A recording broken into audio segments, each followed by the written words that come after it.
kuthiwe akasekho. Haleluya. Ngiyambonga uNkulunkulu kakhulu egameni lenkosi uJesu. Amen. Noma nale thuba futhi engitholile ukuthi once again ngizoma phambi kwenu bacele just to share izwi likaNkulunkulu. Haleluya. Ngiceliwe umtata ke seke thiwa yodlalela le ndaba ukuthi someone i-testimony ukuthi uNkulunkulu wakhuluma nami kanjani so that ngikwazi ukuza emsebenzini wakhe. Haleluya. Abaningi benu abangcwele bayazi ukuthi angizalwanga ngisindisiwe. Amen. Ziningi izinto ezizona ekhaya kuyasontwa sonto khona ekhaya ubaba mfundisi. Haleluya. Futhi bandla lonke ubaba omzalayo. Uma ungumntwana kamfundisi ukuthi kungabi khona igemegeme nje ozenzayo. Kodwa ke mina ngapha eceleni nje. Amen. Kodwa ke siyabonga uNkulunkulu kakhulu owafika enhlizweni yami. Haleluya. Ngomusa wakhe wakhuluma ngezwi elashunyayelwa. Ngezwa. Haleluya. uNkulunkulu ekhuluma nami uqobo. Bekhona abantu ebakushunyayelwa kubo njengoba kugcwele nje namhlanje. Kodwa ngezwa sengathi uNkulunkulu ukhuluma nami uqobo. Amen. Now through my journey ke sengisiwe qhubeka nokukhonza uNkulunkulu. Ngafunda before ngize UBI khona isikole engiqale kusona iZion Evangelical Bible School. Abanye bezwa ukuthi iZEPS, abanye benu bayazi. Amen. Ngqale khona I studied for 4 years lapho ngathola idiploma yami. Kodwa ke ngisaqhubeka ke nokufunda lapha. I became so interested ngomsebenzi owawenziwa ngama-lecturers awayengifundisa. Amen. Ngahamba lento wayibeka uNkulunkulu enhlizweni yami ukuthi I want to also ukuthi wenze lo msebenzi. Amen. I remember ekhuluma nami nje, it was during the class. I almost cried. Hallelujah. Ngangasezwa ulecturer befundisa but ngezwa nje le voice ukuthi this is the work engibizana kuyona.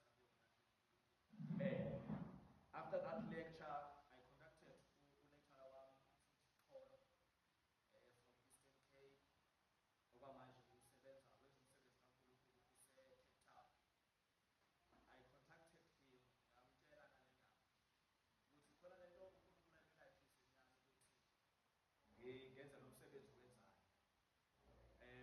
Wathi ke okay okwamanje isikhathi anginaso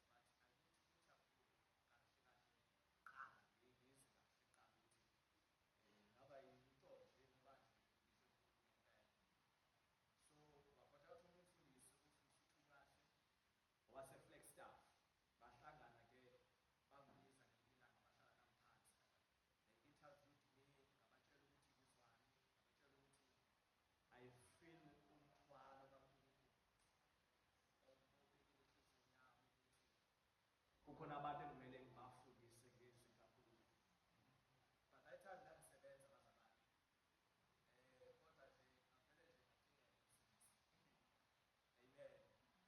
Ngoba uNkulunkulu wayesebeke lokho enhlizweni yami ukuthi ngifuna ukumsebenzela. Of course ngizamile ukudaka. Ngizama ukubalekela ukuthi usebenza masengiyisebenzile uNkulunkulu. Ngizodla kanjani? Sengimdala ngeke kuyimele. Ngeke ngicela noma yebona umama mhlawumbe ngizakukhokhela. Kumele ngiyimele.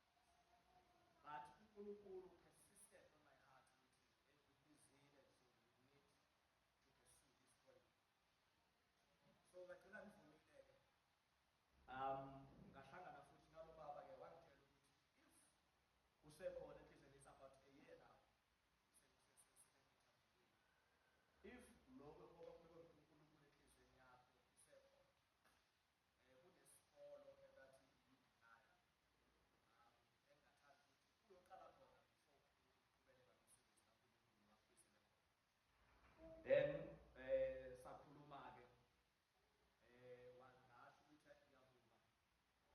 ngezwa umthwalo ukuthi usuyakusinda kakhulu manje, I need to do this.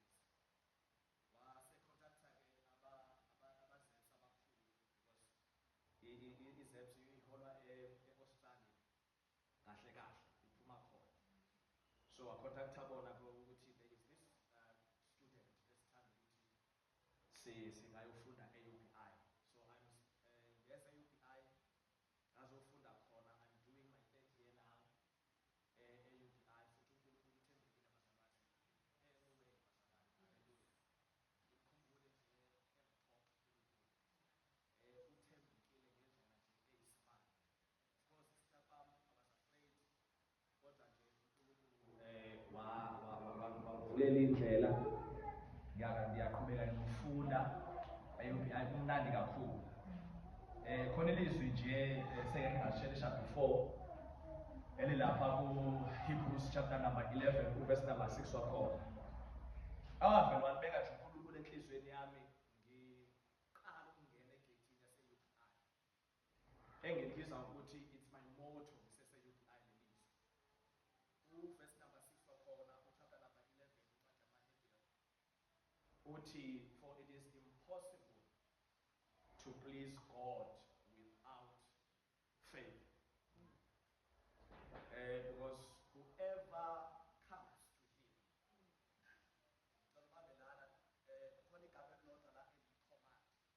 to him must believe ukuthi uNkulunkulu uyaphila futhi uyabavuza labo abamethembayo. Haleluya. Nje lelo engithi noma ngihlangabezana nama-challenges e-UPI livele livele nje bese kuyiswa kuyelithemba futhi uqhubeke. Amen. Kunjalo-ke bangcwele empilweni yami. Haleluya. Ngithi angidlulise lokho egameni leNkosi. Ngicela-ke emabhayibhelini ethu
incwadi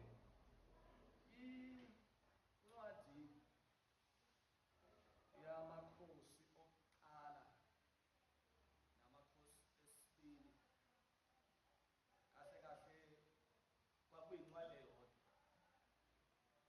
Amen. Kwakuyincwadi eyodwa le, kodwa-ke yahlukaniswa.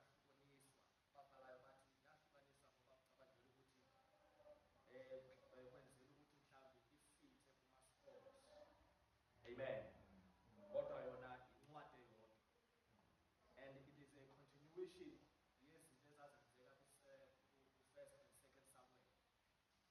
So kuyaqhutshekwa ke ngezinto ezazenzeka ku-first and second Samuel. Bangelwa-ke nazo lezo zinto ku-first and second Kings. Amen. Now, le ncwadi-ke yahlukaniswe kabili. Le ncwadi yahlukaniswe kabili. Uma ufunda kusukela ku-chapter number 1 ukuya ku-chapter number 11, sithola impumelelo kaSolomon nesono sakhe. Amen. Uma usuka ku-chapter number 12 uya ku-chapter number 22, the last verse, sikhuluma ku-First Kings ke la, sithola a division and Israel's deafness to Elijah. Kusho ukuthi lo ukwahlukana kombuso. Amen. Ngenxa yokuthi u-Israel unqabile ukulalela ukukhuluma kaNkulunkulu no-Elijah. Amen.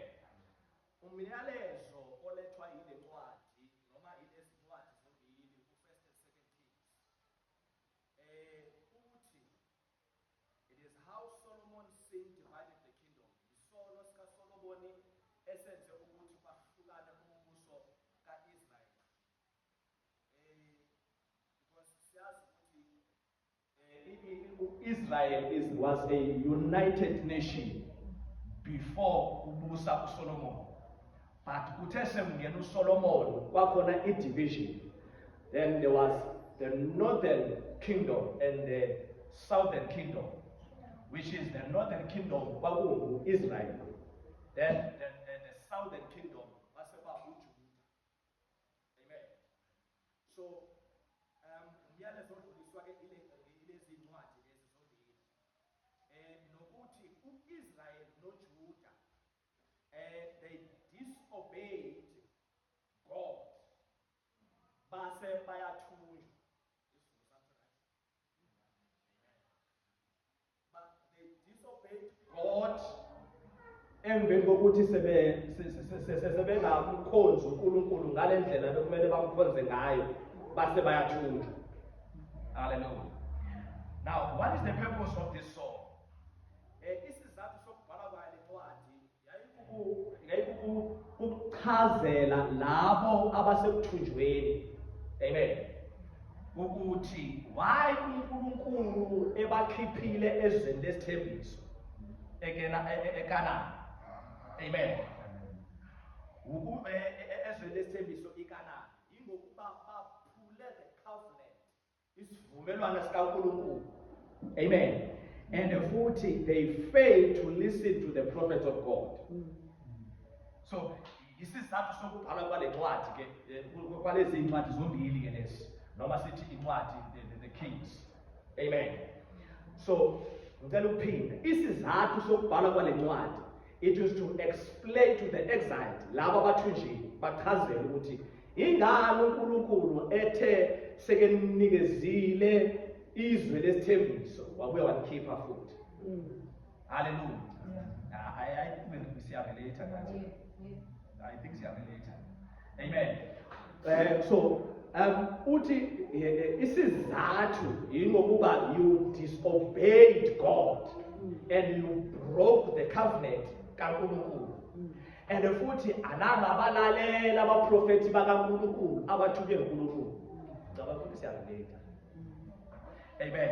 So isizathu leso esibangela ukuthi ubhalwe le ncwadi.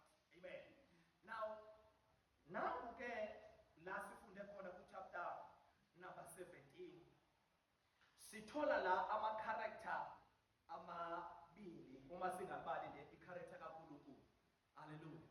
Sithola ama-character amabili, u-Elijah and the widow. Amen. Mostly abashumayela abaningi babeshumayela ngale chapter. I feel like they ignore the character yalo wesifazane, the widow. Yona ke bagcwele engicela ukukhuluma ngayo mina namhlanje. Hallelujah. My focus namhlanje izofocusa kulo wesifazane. Hallelujah. This widow. Ingakho ke nginikeze isihloko sami engizokhuluma ngaso namhlanje ukuthi God blesses those who serve him sacrificially. Amen. God blesses those who serve him sacrificially. Hallelujah. Ngaze ngichaza kanjani ngesizulu? uNkulunkulu uyababusisa labo abamkhonza ngokuzinikela. Amen.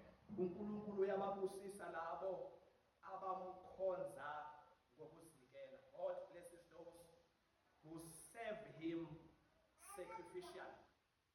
Amen. Now, asingeneke. Verse number 8. Uthi, then the word of the Lord came to him, that is to Elijah. Ngesikhathi u-Elijah, ngoba siqala ukuzwa eBhayibhelini ngo-Elijah la kuchapter number 17 kunencwadi yamakhosi. Amen. So lesikhathi ebizwa u-Elijah ubizwa ngesikhathi kubusa the king Ahab. U-Ahab wayeshade nomama wakhe kwayinkosikazi wakhe obizwa ukuthi uJezebel. Amen. So uJezebel uphuma kwisizwe saseSidon. Isizwe saseSidon isizwe esazeka kakhulu ngokukhonza izithixo. Hallelujah. Ngiyacela thina singashadi bafowethu siqaphele la. Amen. Thina singashadi ngicela siqaphele la. Amen. Ngoba why am I saying this?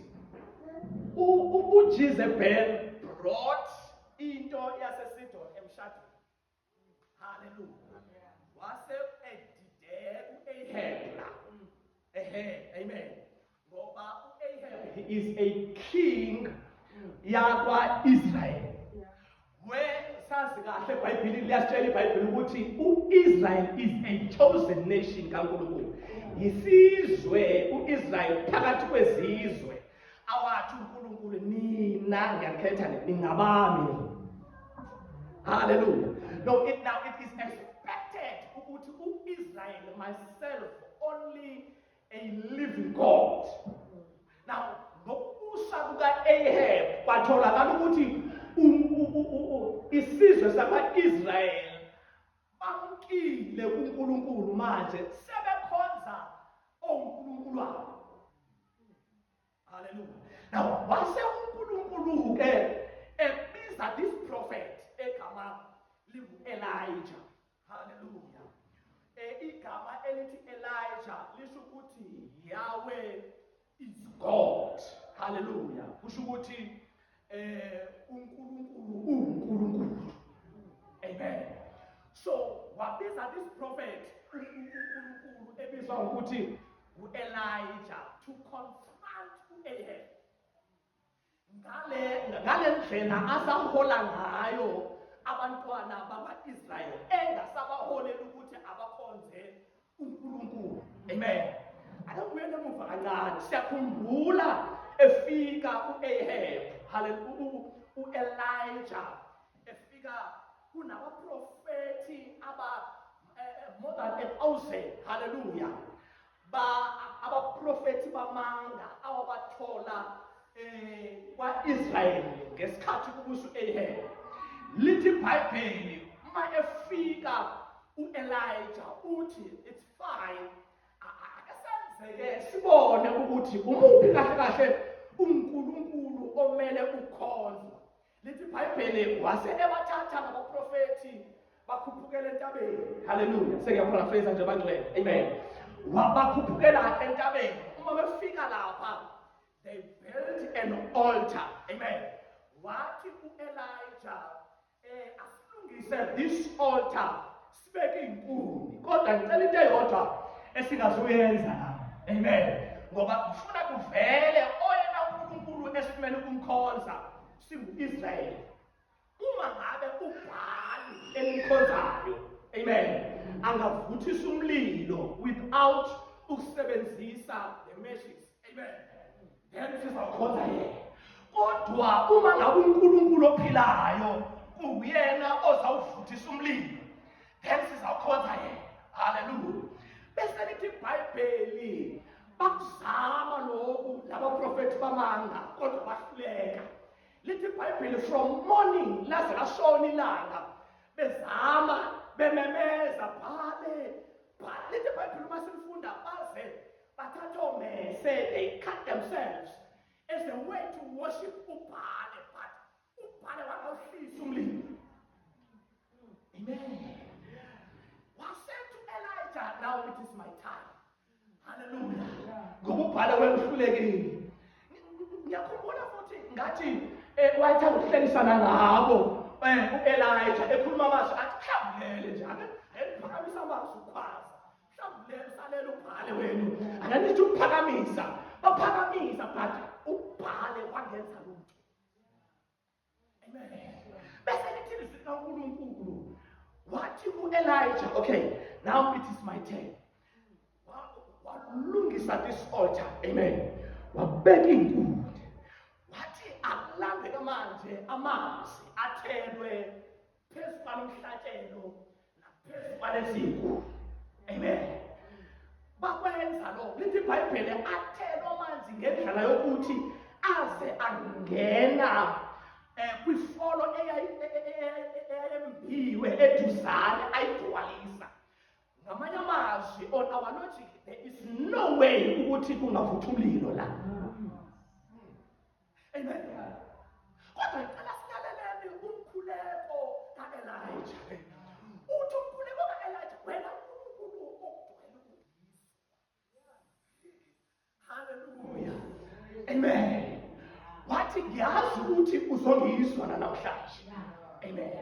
Wasekhuluma amazwi u-Elijah athi ngicela ukuthi kwazeke namhlanje la kwa-Israyeli ukuthi uNkulunkulu ophilayo. Amen. Oh, hallelujah. Amen. Wathi angaqeda u-Elijah ukusho bazalwane, lithi iBhayibheli wehla umlilo from the heavens. Oh, hallelujah. Bese lithi iBhayibheli wawudla umnikelo, wadla izinkuni ezimanzi, wadla umhlaba omanzi, wadla amanzi ayetheliwe.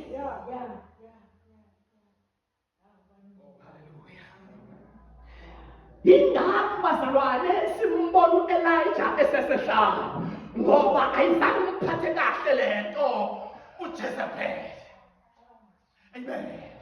Wathi angayizwa lento uJezebeli ngoba after that uNkulunkulu wakhuluma no-Elijah wathi bonke abaprofethi bamanga babulawa abaprofethi bonke.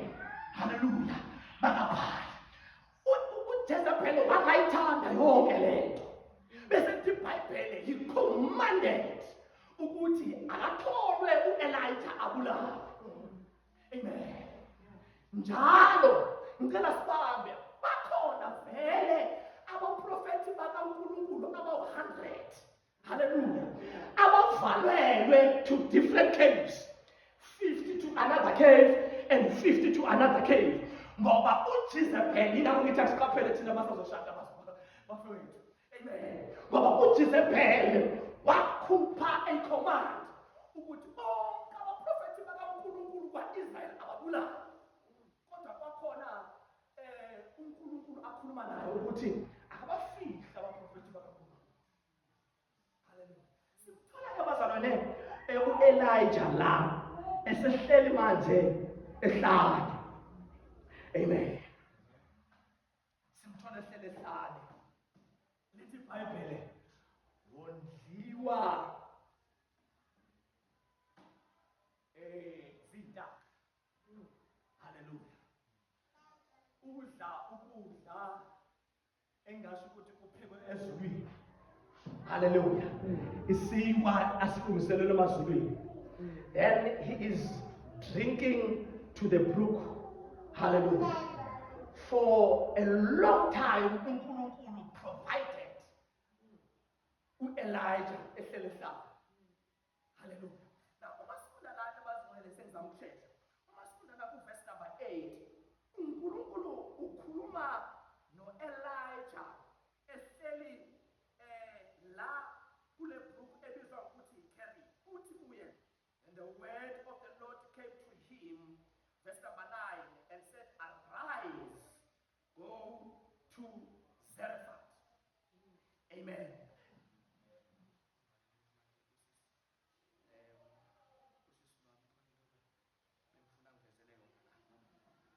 Amen. So, arise and go to Zarephath. Amen. Which belong to Sidon, and dwell there. Behold, I have commanded a widow there to feed you. Hallelujah. Iphuzu lami lokuqala ngoba iqiniso lami lokuqala abangcwele nakabathe iqiniso lami lokuqala esokhuluma ngalo. Amen. Lithi we are chosen to serve God sacrificially. Amen. Sikhethiwe uNkulunkulu ukuze simsebenzele ngokuzinikela. Hallelujah. Ngizophila bazalwane. Sikhethiwe uNkulunkulu ukuze sizinikele kanjani? Ngokuzinikela. Ngithe uma kubheka leli gama elithi ukuzinikela noma to sacrifice yourself. Amen. Ngabuka in the Old Testament ngabona ama-sacrifices ayenziwa. Hallelujah. Ukuthi indlela abakwenziwa ngayo uma ngizosacrifice mhlawumbe ngenkomo noma ngemvu noma ngembuzi. Hallelujah. Inkomo engizosacrifice ngayo kumele ife kuqala. Ngicela sibambe lokho. Hallelujah. Kumele yenze njani? Ife so that izongena emlilweni. Hallelujah. Ngiyaphi kaloku nasi statement engicela ukusenza abazalwane. Amen. If we are not willing bazalwane ukuthi sizinikele ngokuphelele kuNkulunkulu, then we don't qualify. Bazalwane. Amen. Ukuthi sibe ngabantwana bakaNkulunkulu noma simserve uNkulunkulu. If singazokwazi ukuzinikela ngokuphelele. Amen. Ngicela sifune ivesi la. Romans chapter number 12, verse number 1.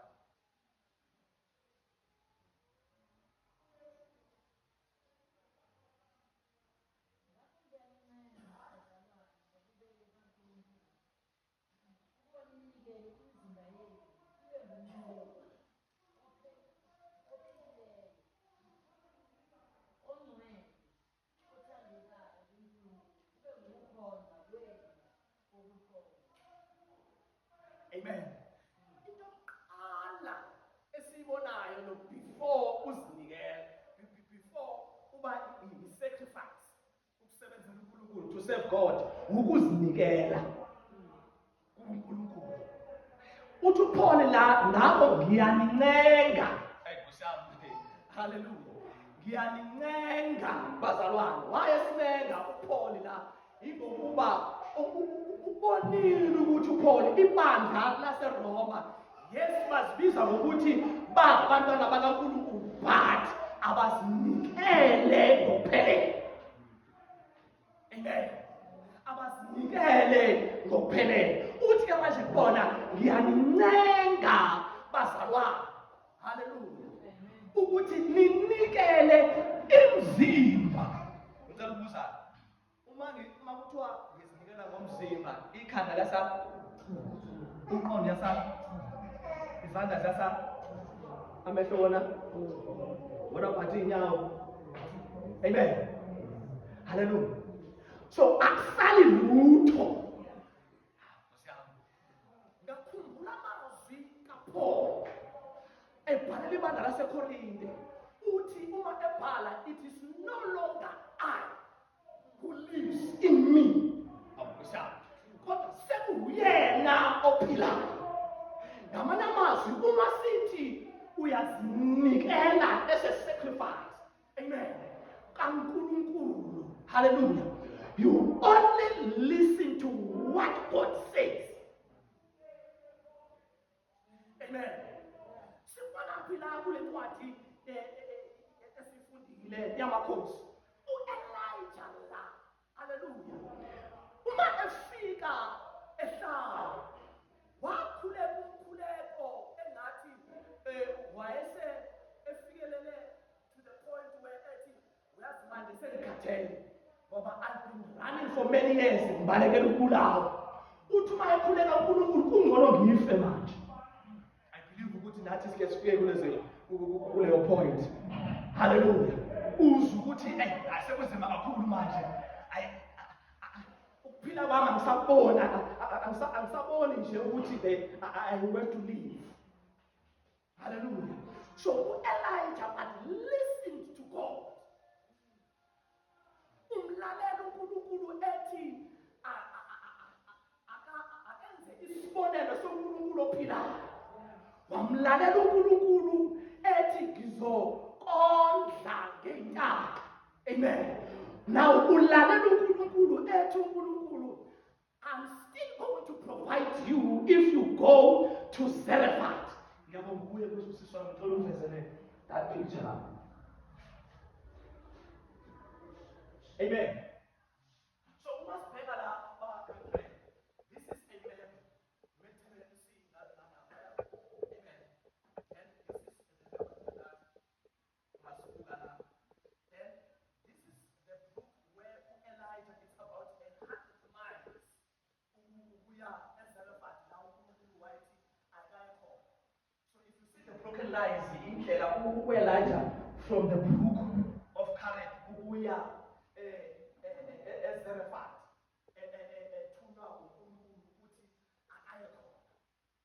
So it's about 100 miles. So in the like I said, going to put it in the river Jordan.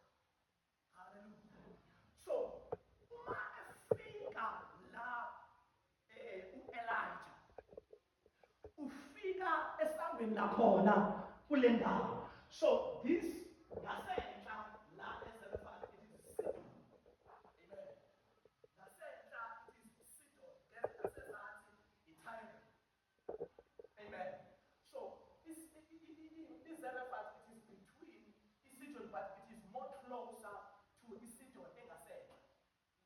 Hallelujah. So uma ikhazwa kahle uyathola ukuthi kahle kahle ibalelwa umhlaba waseSidon iZarephath. iZarephath yindawo eyayaziwa ngokuthi isebenza kakhulu ngama-metals, ukuncibilikisa the-metals. Why? Abantu bakhona babephila khona ngabantu ababeziwa ngokuthi ba-very creative. Amen. Ekwenzeni amacici, amaringi, yonke into nje ongayicabanga eyenziwa with the metals. With the metal. Amen. So ngabantu ababe-creative kakhulu laba. Amen. So esikutholayo ke by amaGrike uma ebiza leli gama eZarephath bona bathi iSarepta. Amen. So leli gama kahle kahle uma sibheka kwi-original language yakhona lisho to melt iZarephath, lisho to melt. Njengoba sisho ukuthi abantu bakhona babe-creative kakhulu. It is a place where wathola khona izinto ezinhle ezenziwe ngensimbi. Amen. Now, we are chosen to serve God sacrificially. Amen. So simzwile uPaul ethi encenga abazalwane baseRoma, hallelujah, ukuthi bazinikele indima yabo, haleluya, ukuthi ibe umnikelo number one ophilayo. Haleluya. Owenza njani? Ophilayo. Amen. Going back to the Old Testament, when uma uzowenza i-sacrifice, kwakungamele uze nemvu ephukile. Amen. Noma uze nemvu ephawuliwe, ngoba ayisaphelele. Amen. kuNkulunkulu kwakumele ize iphelele. Amen. That is why babesebenzisa imvu esenonyaka iphila. Nakhona siyathola ukuthi historically izimvu kwakuzonziwa ngazo umnikelo zazikhethwa zibekwe eceleni, so that zazigadwa ngeyona ndlela esimanga, so that kungabi khona into eyenzekayo kuzona, ngoba once yophuka it is not worthy now ukuthi ingenza umnikelo kuNkulunkulu.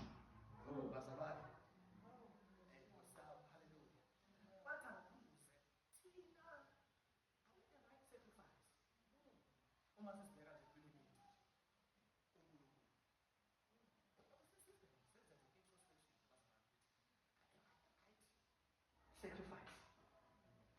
Hallelujah. So, sithola amazwi ke la abhalwayo ukuthi I have entrusted u-NIV, u-ESV uthi yena I have commanded a widow to feed you. La u-Elijah kumele abambe izwi likaNkulunkulu. Ngicabanga ukuthi siyageza ke thina la. Hallelujah. Ukubamba izwi likaNkulunkulu ukuthi lithini izwi likaNkulunkulu when I'm facing challenges. Hallelujah.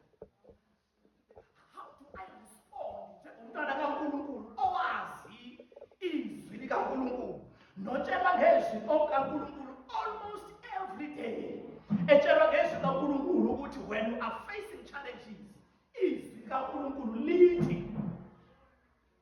Sikhona abazalwane. Now, ngiyacela ke badwele sidlulele iphuzu ngicela babhalayo babhalela amavesi ngenxa yesikhathi ngicela amen. Babhale nje namavesi. Daniel chapter number 3 verse number 15 to 18. Ube subhala noLuke chapter number 9 verse number 23. Amen. Ngicela sidluleke siye kuphuzu lami lesibili ukuthi there is fear when we are to serve God sacrificially. Tholakala ku verse number 10 to 13. Ngicela ufundele ngesizulu lapho. Kumakhosi la sifunde khona ku verse 10 to 13. Yes.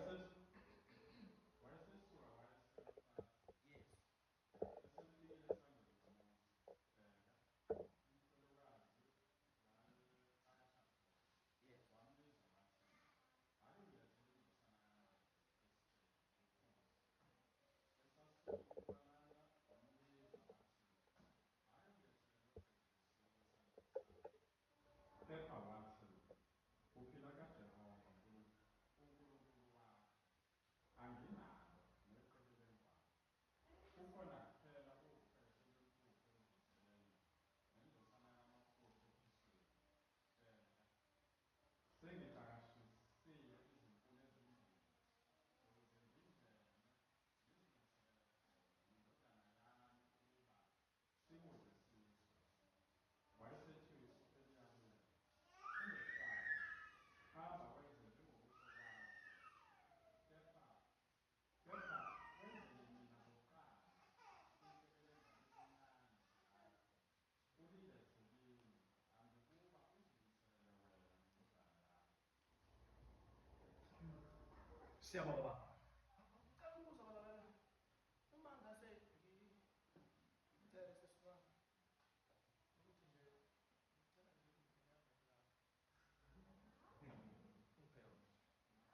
ngicela nje kuphela.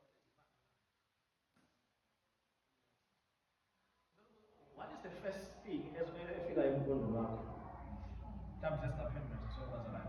is the first thing efike eqondweni wakho ufika kumuntu nje athi hey ngicela nje ukuphiza moya imali yakho what is the first thing efikayo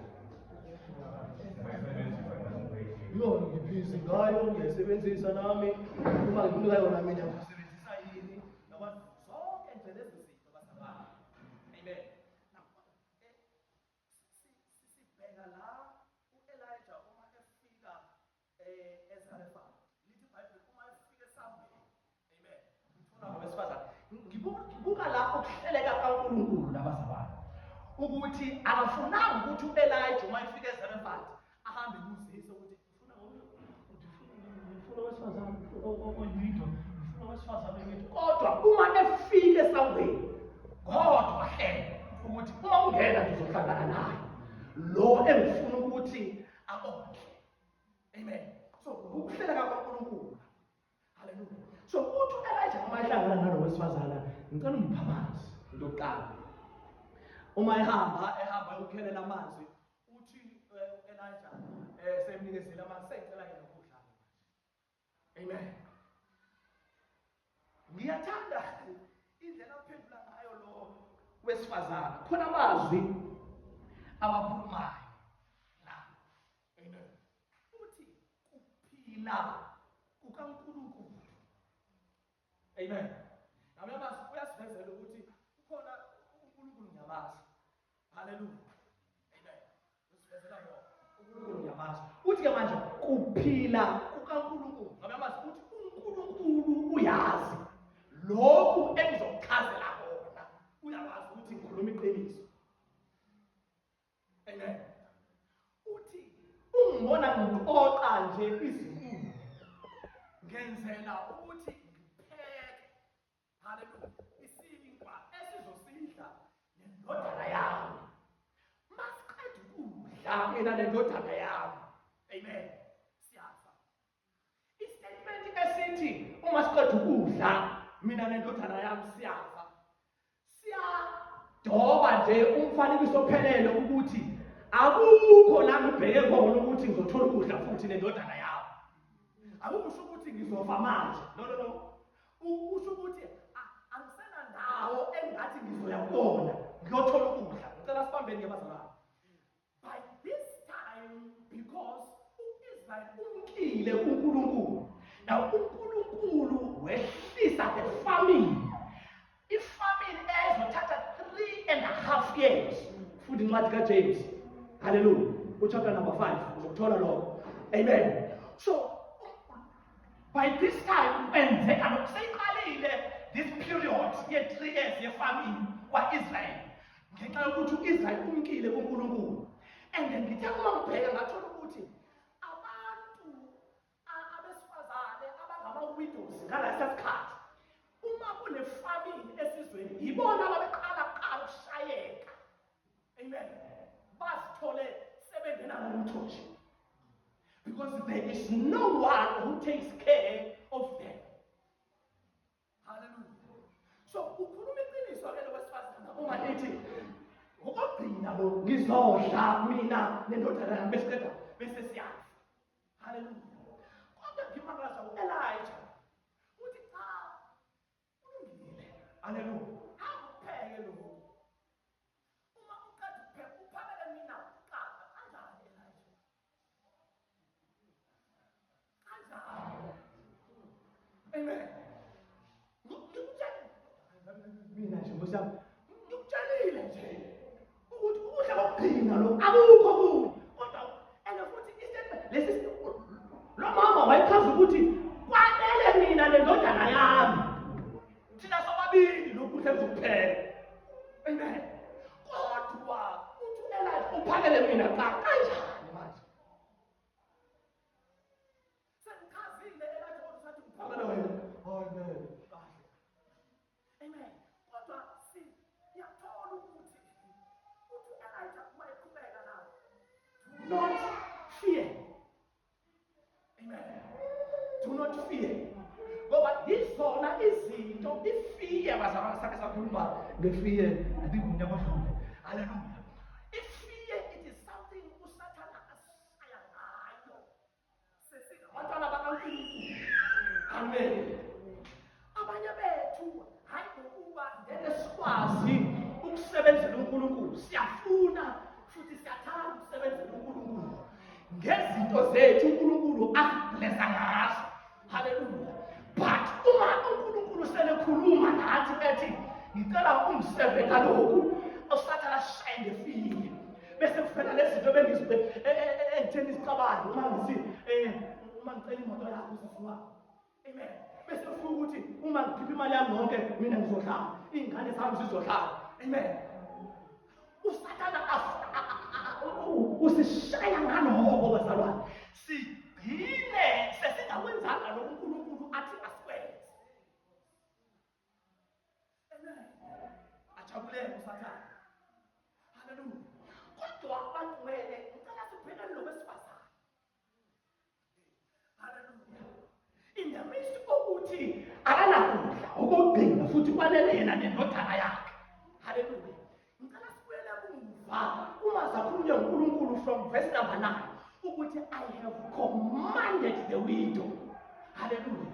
I want to suggest, iBhayibheli alisho bazalwane, kodwa I want to suggest ukuthi lo wesifazane wasengakwenzi lokhu esesenzele, kodwa wasekwenza ngoba there is a command evela kuNkulunkulu efike kuyena. Wahluleka ukunqaba ngoba wayinako ukunqaba.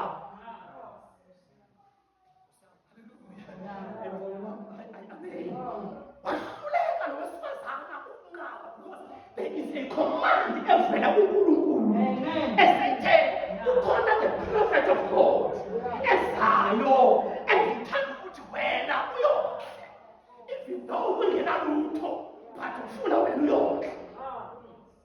Hallelujah. Wahluleka bamba i-command akusha, and bazalwane ayikho enye i-command thina la singayithola khona ngaphandle kwezwi likaNkulunkulu. Thina i-command yethu ivela ezwini likaNkulunkulu.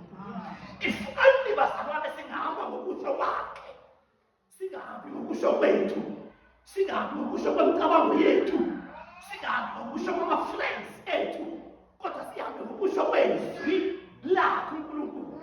Indeed, bazalwane, we will see the provision of God. But we won't see the provision of God if we won't obey the command. Amen. So in that way, there is fear when we serve God, when we are to serve God's creation.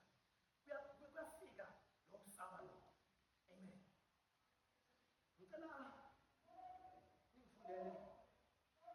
Matthew chapter number 6.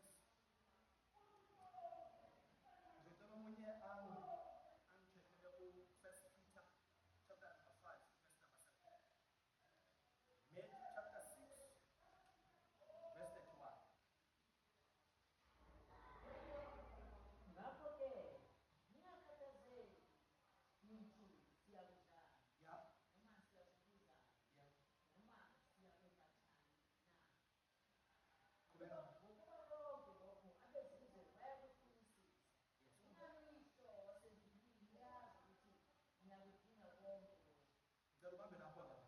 Amen.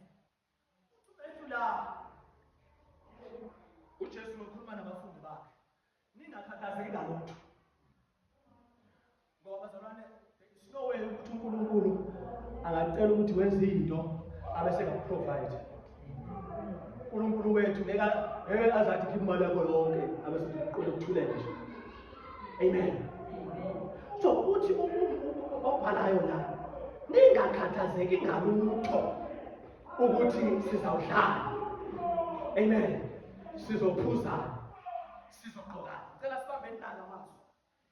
Lithi sikaNkulunkulu ngokuba uBaba wenu osezulwini uyazi. Amen. Uyazi uNkulunkulu konke abazalwane esikudingayo. Uyawazi uNkulunkulu. Inkinga yethu siyamlimitha uNkulunkulu thina. Amen. Inkinga yethu leyo.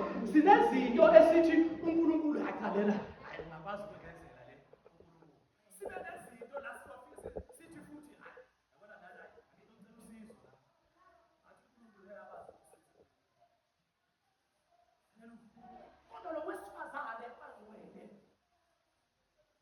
the command of God and obeyed. Hallelujah. Waletha ukudla ngoba mhlawumbe singasho ukuthi she knew ukuthi uNkulunkulu will provide. Ulalele amazwi aphuma kumprofethi kaNkulunkulu wabona ukuthi lo ushiwo umprofethi kaNkulunkulu kunjani. Hallelujah. Uma uthi ethi uNkulunkulu I will provide for you uqinisile. Amen. 1 Peter chapter 5 verse 7.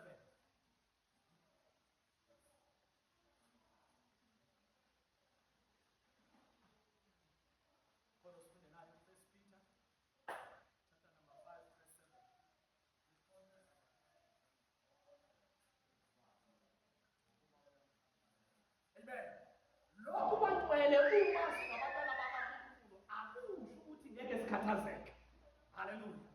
Sizawukhathazeka. Kodwa there is a way out. Hallelujah. Ukuthi uma sekufikile ukukhathazeka, what do you do?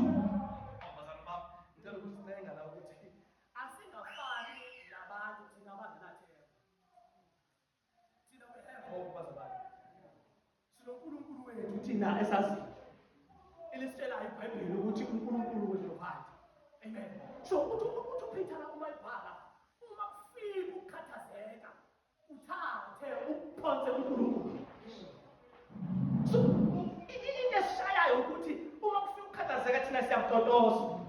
Sihlala nako ukuze kusilimaze. Amen. Kanti uthi uPeter yena uma kufika ukukhathazeka njengalo sibazali echazile ukuthi ngisalelwe ukudla ukuthi ngipheke mina sidle nendoda nami bese siyafa. Hallelujah.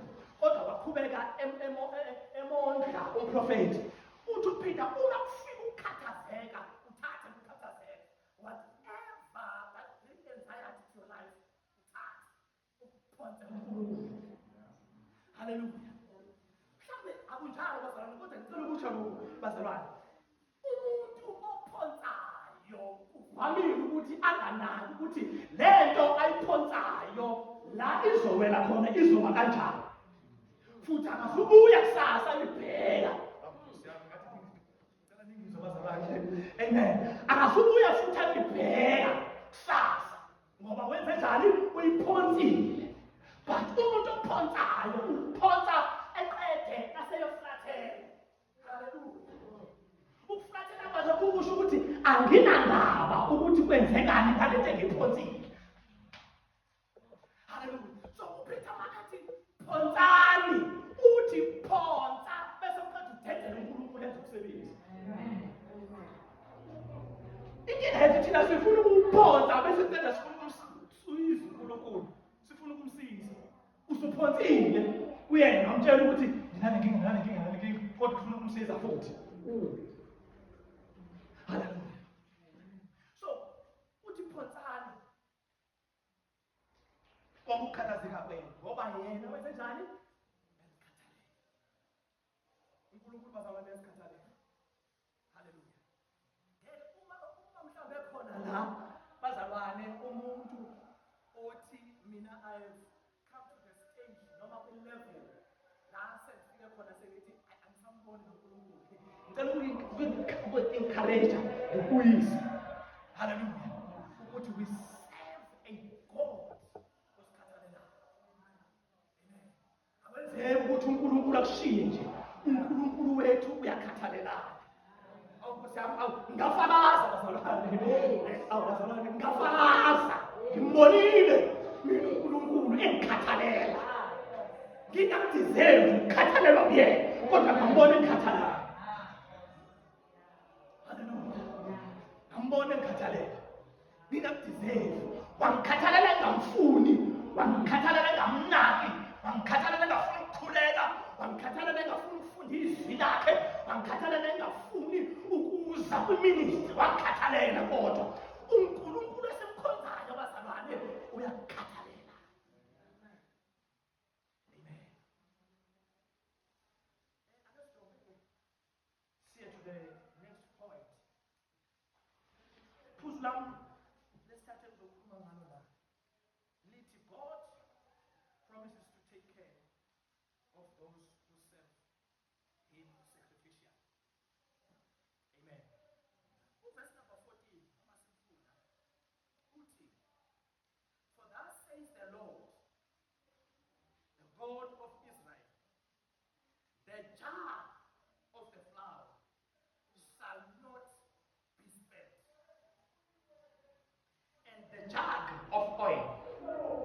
shall not be empty. Ngithanda la u-NLT bazalwane la. I-version ka-NLT. Uthi u-NLT yena uma eyichaza le uthi, for this is what the Lord, the God of Israel says. Babada. There will always be flour and oil. Always. Keeping in mind ukuthi isikhathi sefamine kwa-Israyeli lesi. Abantu abaningi abanakudla. Oh, hallelujah. Abantu abaningi abanakudla. Kodwa khona uNkulunkulu othi kulo wesifazane, the oil izohlala ikhona kulo 3 years and a half wefamine. Wena uzohlala unokudla. Amen. Ngicela uphinde abazalwane ngesikhathi sefamine. Hallelujah. La umhlaba wakwa-Israyeli wonke kungekho kudla. Abantu abaningi, and I believe ukuthi this was not only the widow wa-Israyeli. Babe khona abanye besifazane. Amen. Abangama-widows. Kodwa uNkulunkulu ngokuba lo mama chose to sacrifice her life nempilo yendodana yakhe. Amen. Wathi, for these 3.5 years, I will take care of you. Ukudla onako ngekuphela. And bazalwane, akukho la sifunda khona eBhayibhelini ukuthi kulo 3 years khona umuntu owayelokhu ezothela to the pin. Noma lapho nakhona ukudla kwakho. Amen. Yalo wesifazane. Amen. Akukho la ngizwa khona. Akukho la ngizwa khona ukuthi bakhona isponsor. Esasiloko siza. Silethe ukudla ekhaya for 3.5 years. Kodwa sibona lo wesifazane and futhi iBhayibheli akukho la sifunda khona ukuthi kwakuncipha lokudla noma kwakukhula. Kodwa siyazi ukuthi waqhubeka umsifazane eyokha.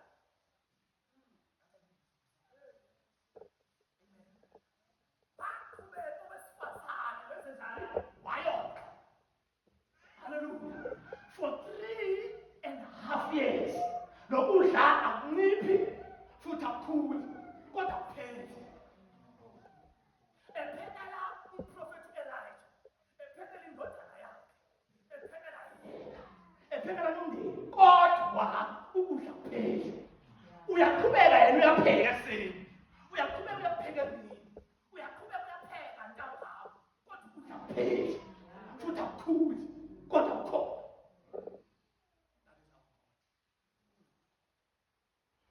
uNkulunkulu masingamthemba bazalwane uzosenzela imali. Hallelujah.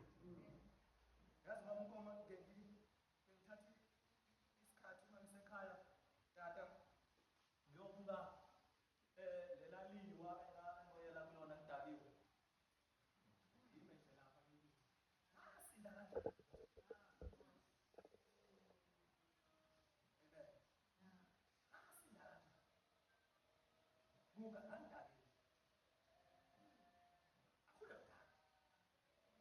Because not only he wale enza hansi kunamanje amakhulukazi. Amen. Even namhlanje abantu sisizwana they don't believe ukuthi khona umuntu owaphila kulela. Amen. Because we serve a miraculous God.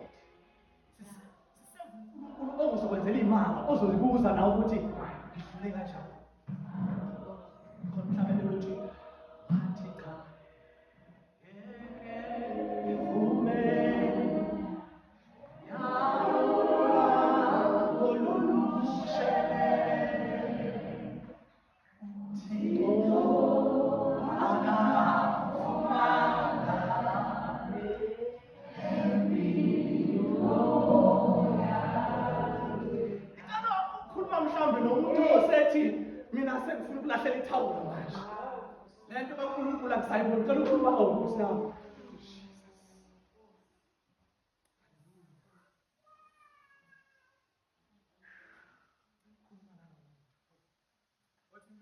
bahleli ithawula manje.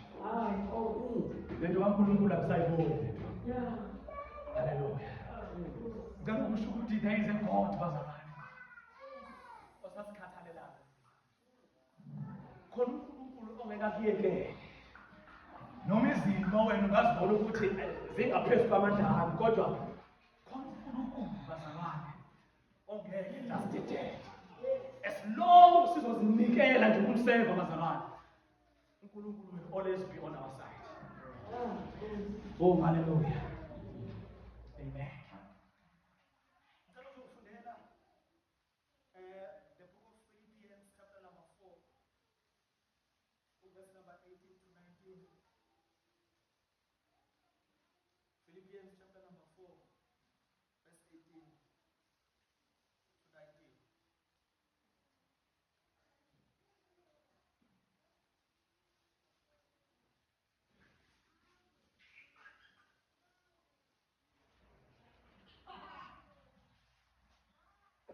Philippians chapter number 4 verse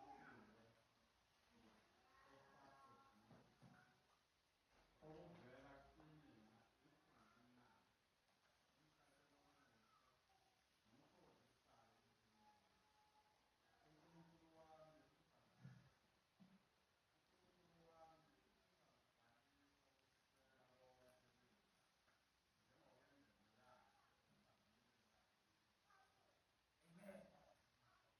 to 19. Amen. Kodwa okwenzekayo noma evalele kukhona abazalwane baseFilipi abazinikela. Amen. Ukuthumelela uPaul whatever they know ukuthi uyayidinga njengoba evalele. Hallelujah. Now usethi ke manje uPaul ngoba babethumela lo mzalwane obizwa ngokuthi uAphrodite. Amen. Babeloko bethumela yena abazalwane ukuthi lezinto abaziqoqile ayozinika uPaul entolongweni. Hallelujah. Usethi ke manje uPaul lokhu elingilethela kona. Amen. Kuyivumbi elimnandi. Hayi mina kodwa uNkulunkulu. Hallelujah. Bazalwane, whenever we serve God, amen, sizinikela simserve uNkulunkulu sacrificial. Hallelujah. What is happening? Whatever esimserve ngayo becomes a good smell. Amen. A good fragrance. Ivumbi elimnandi kuNkulunkulu. Sikhona bazalwane. Amen. So, uthi uma ethela kuverse number 19 uPaul, uNkulunkulu ngokwengcebo yakhe. Amen. Njengoba nizinikele bazalwane ukumsebenzela ngokungondla ngesentolongweni nguPaul. Lokho enikwenzayo it is a fragrance emnandi kuNkulunkulu. Ivumbi elimnandi. Now njengoba kuyivumbi elimnandi uNkulunkulu uma ethola ivumbi elimnandi khona kwenzayo akathuli nje. Amen. Kodwa uNkulunkulu uzobonelela zonke izidingo zenu. Hayi ingxenye yezidingo zenu kodwa zonke izidingo zenu God will provide for you. Hallelujah. Asimthembe bazalwane uNkulunkulu wethu. Simserve futhi singasabi. Simserve ngokukhuleka.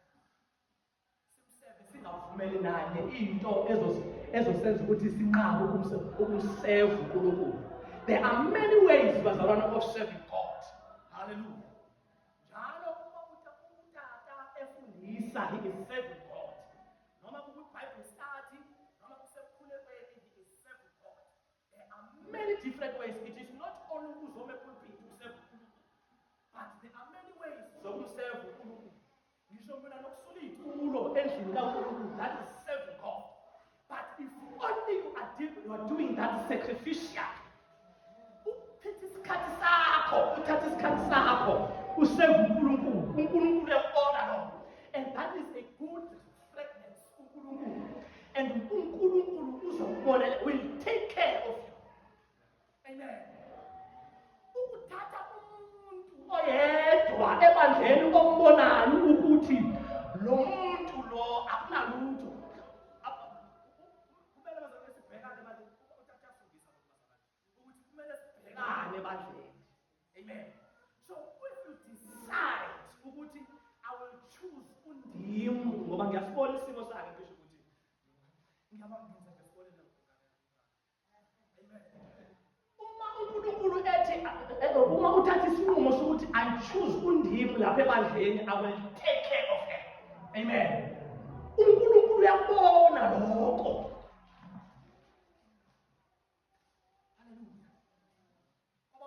Even nasesikoleni, if you see mhlawumbe ukuthi khona ingane eklasini njengoba wena unama lunch box unayo nemali futhi uyakhera, lunch box uyakhera futhi kodwa khona ombonayo ukuthi akanakho ukudla. Amen. As a child of God, amen, kumele ubheke lokho, hayi ngokube ekholwa. Amen. Ukwenza nobe engakholwa ukwenze so that azobona uNkulunkulu ngokwenza bakho. Ngoba inkinga yethu singabazali sigcina, amen, ekuthini sizobhekelana nje thina esikholwayo laba abangakholwa hayi abakholwa vele, which is a big problem ekumele siyifixe. Haleluya. Ngicela sibhale nangamavesi sengiyadlula la kule mfundo. Sibhale nangamavesi Luke chapter number 6 verse number 38. Matthew chapter number 6 verse 32.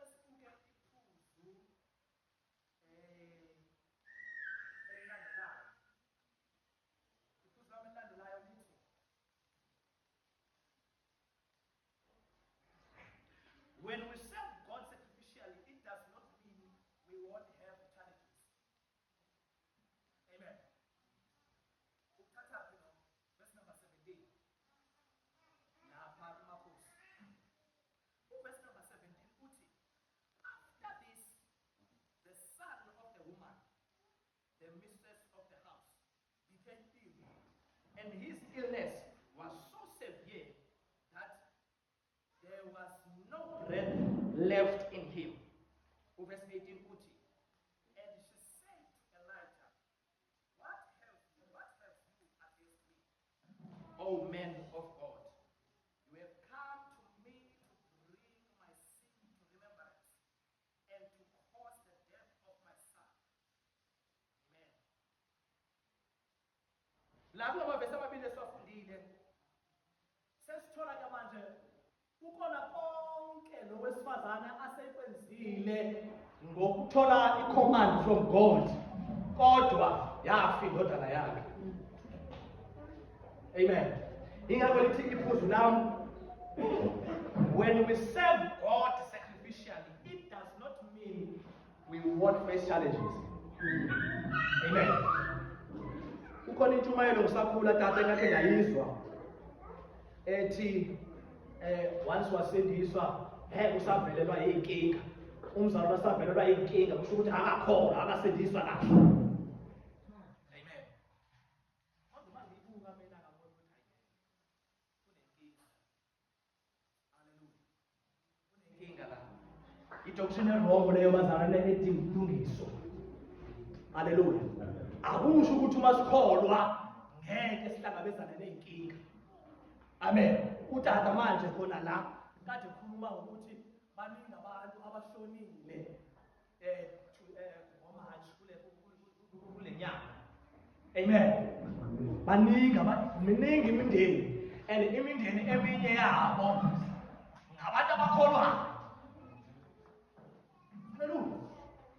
Ngabantu abakholwayo imindeni eminingi eshonele. So kusho ukuthi noma usukholwa, by the way, sometimes kuyenzeka ukuthi ubone ukuthi the time ungekakholwa ayisasencane inkinga enginazo. Ngithe uma sengikholwa ayi ngabona ukuthi ingane seziyakhuphuka nje manje. Haleluya. Inkinga enginazo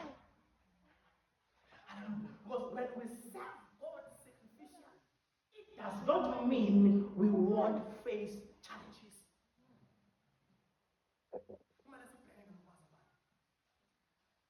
Amen.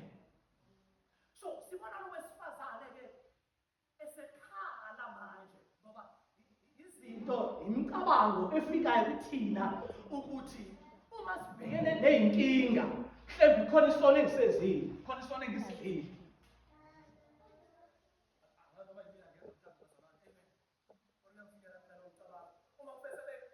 Nje ngicabanga ukuthi yami ngibuza uNkulunkulu, uNkulunkulu sengonenkinga manje.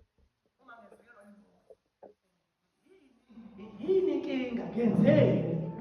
What did I do to deserve this? Yini okungehle? Those are the questions ezivelayo emcabangweni wethu uma sifacana nama-challenges. Hallelujah. So simthola wesifazana Elijah wena wakho la ngathi uzela ukuthi uzobeka inkinga noma izono zami zibe sobala sibone umuntu ukuthi mina ngisoni ngoba if bekungabi indodana yami ngabe isaphila if bekungenjalo. Hallelujah. So when we face challenges, sometimes we blame ourselves, we blame our families, we blame zonke izinto siblema nje sikhomimini nje ngoba we are confused ukuthi kwenzeka kanjani lokhu kimina sengimsebenzele kangaka uNkulunkulu. Hayi ngishonelwa sengimsebenzele kangaka uNkulunkulu.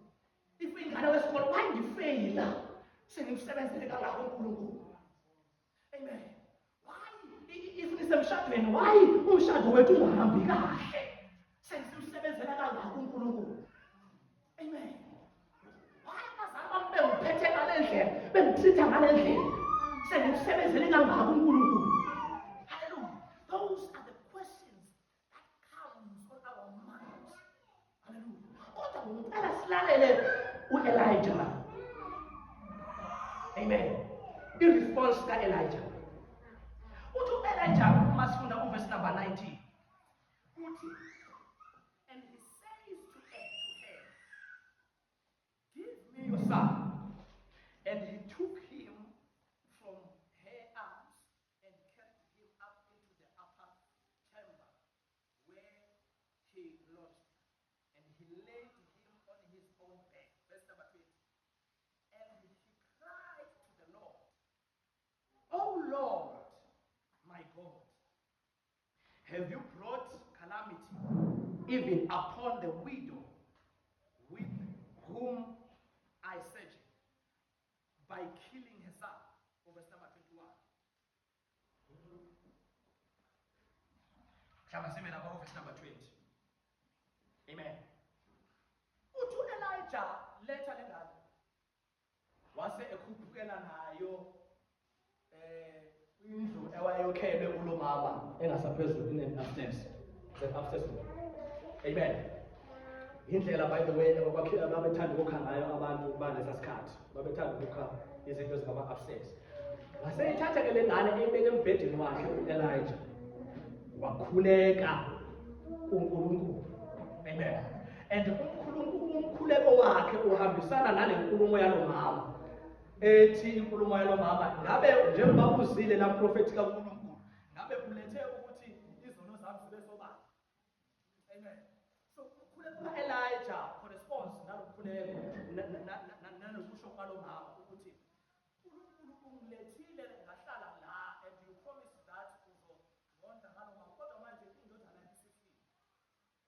Hallelujah. Abesethi ke manje uverse number 21. Then he stretched himself upon the child 3 times and cried to the Lord, "Oh Lord, my God, let this life come into him again." Amen. So sibona ke manje umprofeti kaNkulunkulu enza lokho engathi thina namhlanje siyakhohlwa ukwenza when we are facing challenges. Ukukhuleka. Hallelujah. Ama-challenges esihlangabezana nawo asenza ukuthi some of us even siyakhohlwa ukuthi kunoNkulunkulu ophilayo. Ngenxa yama-challenges esibhekane nawo sikhohlwa ukukhuleka sivele nje sibe phansi nje sibe down. Amen. Ngenxa yezimo esihlangabezana nazo. But lokho kusho ukuthi uma sifika isimo sinjalo ngoba what I'm talking about yilento eyenzeka kulo wesifazane. Ngoba usephila no-Elijah, usewabonile amandla kaNkulunkulu ephila no-Elijah. Amen. Kodwa uma esefelwa yingane, amen, she blamed herself. Hallelujah. Kodwa kusho ukuthi lokho siyabadinga abazalwane when we are facing challenges. Abazokwenza umsebenzi owenziwa u-Elijah. Lo wesifazane uma eselethe indodana yakhe efile. Hallelujah. Abazalwane abazosikhumbuza ukuthi noma we are facing challenges, but there is still a God who is alive. There is a God who will still continue protecting us. There is akwenzekanga lokhu ngoba uNkulunkulu ekushiyile. Akwenzekanga lokhu ngoba uNkulunkulu kunezono zenzile. Kodwa, amen, it is a part of life. Hallelujah. Ukuthi when we are Christians, we will face challenges. Amen. But in the midst of challenges, we need brethren who will come alongside the Holy Spirit. Hallelujah. Ngoba uHoly Spirit, amen. Igama lesisetshenziswa uHoly Spirit uParakletos kusho ukuthi ohambe eceleni kwethu, osiduduzayo, osicomfortayo. So abazalwane must play a role of the Holy Spirit. Uma khona uzalwane ofesele nama-challenges okhalayo ebantwini. Amen. Ukuze ngoba bazalwane, yes, kubuhlungu ukubona noma ukuzwa uhlangana nomzalwane owakhe wakholwa ngaphambili. Yini indaba wenze njani? Abese kuchazela. Ngiyaphelela yilo abazalwane abazalwane. Ngiyaphelela yilo abazalwane abazalwane.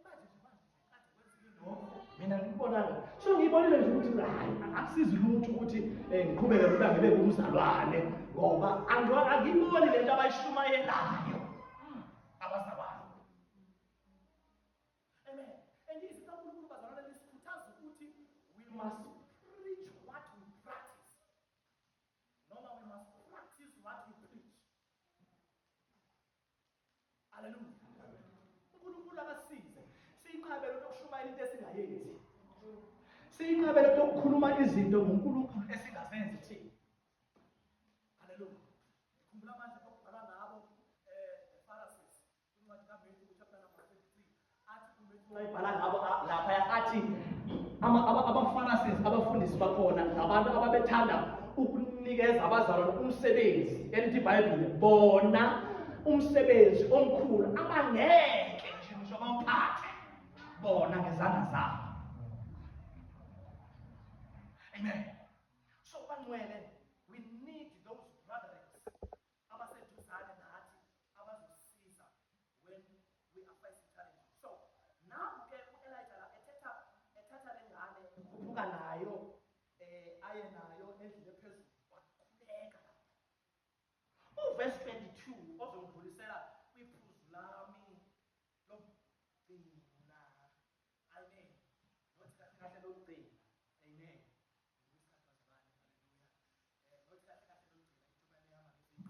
Hallelujah.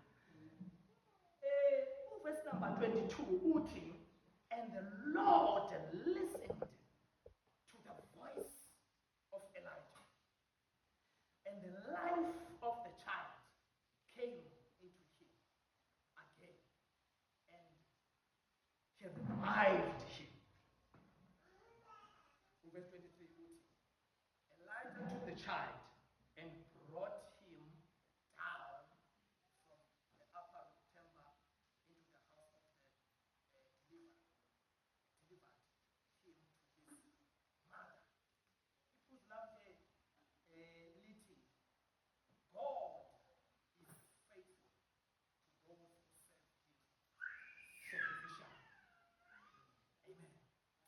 God is faithful to those who serve him sacrificially. Ngoba sibona manje uNkulunkulu ebuyisela impilo yomfana. Elijah ekhulekile. Haleluya. Usivezelani lokhu? Usivezela ukuthi uma umzalwane ohlangabezana nama-challenges, nathi singabazalwane siba seduzane naye, sikhala naye, simduduza. Haleluya. Lokho kubuyisela ithemba lalo mzalwane ukuthi uNkulunkulu usaphila, futhi ukuthi uNkulunkulu isenguyena namhlanje, isenguyena naphakade. In the midst of the challenges, kodwa uNkulunkulu usaphila. Hallelujah. So sibona ithemba la elibuyiselwa kulo mama, ingane isifile. Oh hallelujah. Ngicela uvala ngalokho ke bazalwane. Yini esifundayo la? Hallelujah. Yini esifundayo? Sifunda ngoNkulunkulu omkhulu kunezinkinga zethu. Hallelujah. La bazalwane sifunda ngoNkulunkulu omkhulu kunani? Kunazo zonke izinkinga esibhekene nazo. Adingayo nje uNkulunkulu kuthina. Hallelujah. It is to trust him. Sithathe ithemba lethu silibeke kuyena. Sibethembe ukuthi uzosinaka and he will take care of us. Noma sibhekene nezinkinga kodwa sibethembe kunjalo. Hallelujah. Ukuze izwe bazalwane limbone uNkulunkulu, ngeke uNkulunkulu ehle emazulwini. Hallelujah. Kodwa ukuze izwe limbone uNkulunkulu, lizombona uNkulunkulu through us. Specifically la sibhekene khona ney'nkinga. Oh hallelujah bazalwane. Ayidlule kancane. Hallelujah. Ngoba some of our families thina sikholwayo abakhona. Hallelujah. And uma ubhekene nezinkinga bazofuna ukushifta ifocus yakho kaNkulunkulu wakho mazi ukuthi aphilisa. Amen. Base bekutshela ukuthi cha abadala kahle kahle la ngoba wena ubashiyile. Amen. Bakulethele izinto ezizoshifta ifocus yakho. Bakulethele izinto ezizosusa uNkulunkulu, ezizosusa ithemba lakho kuNkulunkulu. Amen. Bakutshela ukuthi hayi uNkulunkulu wakho vela ke kuphela ubhekene naye. Amen.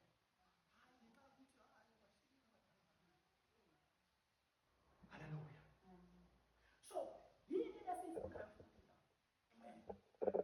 uNkulunkulu wethu uyabonelela. Yilokho esifundayo. Hallelujah.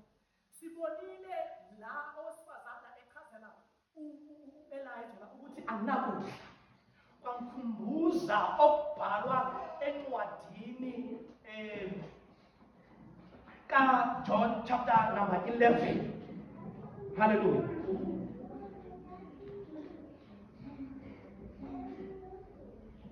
No, pardon me. Matthew chapter number 9. La uJesu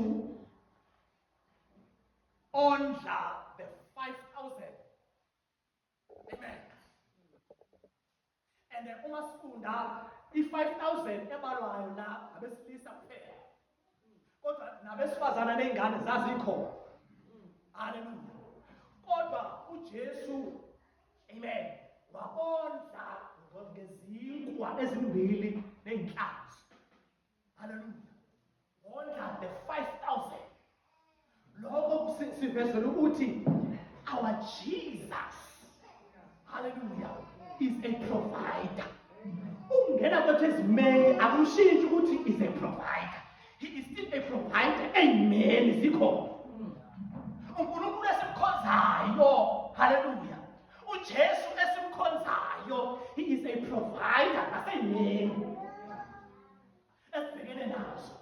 Mkhulu, ngathi umhlabeleli mkhulu ongakithi kunalowo osesibili. Hallelujah. Uzoluma mase ukubamba lokho. Hallelujah. Nako kunye okutholakala kuncwadi kaJohn chapter number 11 uverse 38 uya kuverse number 44 la kule story esifundile sibona u-Elijah evusa umfana esefile. Haleluya. Siyamkhumbula uJesu. Haleluya. Evusa uLazarus. Elithi iBhayibheli uma silifunda wayeselenuka. Amen. Wayesenevuma. iBhayibheli uma lithi wayesenevuma kusho ukuthi there was no hope ukuthi khona into engenzeka. Haleluya. Kodwa uJesu wafika. Oh haleluya. Amen. Wafika uJesu wamvusa uLazaro eseshonile. Selengcwatshiwe 4 days engcwatshiwe. Wafika uJesu wamvusa. Bazalwane, sembala. Asilethembele uNkulunkulu wethu. Asimseve bazalwane uNkulunkulu wethu sengathi siyahlanya. Haleluya. Simseve uNkulunkulu wethu sebengayibona abantu into esesiqhubeka into esesenza ukuthi simseve uNkulunkulu. Simseve kunjalo. Simseve uNkulunkulu sesikhala. Simseve bazalwane ipath yokubheka phambili singayiboni umnyama kodwa simseve uNkulunkulu. Why? Because there is still hope bazalwane. There is still hope. There is still hope ukuthi whatever challenge obhekene nayo, whether financially or ama-challenges efamily, noma ama-challenges omshado, ama-challenges ey'ngane, noma yini nje. Hallelujah. Trust the Lord. Hallelujah. Asingasuki to sacrifice our life for God. Asingasuki to sacrifice our time for God. Asingasuki to sacrifice our belongings for God. Amen. Because uNkulunkulu wethu, He is always there for us. Says abantu abasha. Says. Amen. Why would I cleanse the name? Says. Amen. uNkulunkulu yaphila. Yazi abantu abasha they are facing especially abafundayo. There is peer pressure, there is all hlangana nabaza. Ninje. Hallelujah. Even theological schools. Amen. Amen. Ezenzekayo. Obonayo ukuthi if you don't know your God, ungagcina sokuphuma ekholejini usungazazi ukuthi ungumsalwane noma useyena umsalwane. Amen.